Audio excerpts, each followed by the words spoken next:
ایک خوبصورت جھیل تھی جس کا پانی صاف اور شفاف تھا۔ اس جھیل میں ایک بطخ رہتی تھی۔ وہ بہت خوش رہتی تھی، سارا دن پانی میں تیرتی، کبھی غوطے لگاتی اور کبھی اپنے پروں کو جھاڑتی۔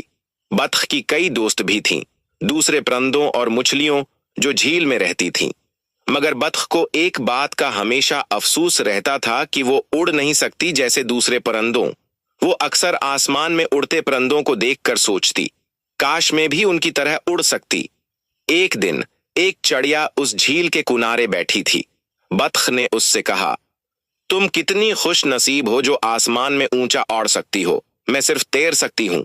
چڑیا مسکرائی اور بولی، ہر کسی کی اپنی خوبی ہوتی ہے، میں اڑ سکتی ہوں مگر میں پانی میں نہیں تیر سکتی جیسے تم تیرتی ہو۔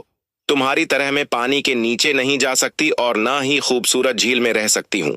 یہ سن کر بطخ کو احساس ہوا کہ ہر مخلوق کی اپنی خاصیت ہوتی ہے اور سب کو اپنی صلاحیتوں پر فخر کرنا چاہیے۔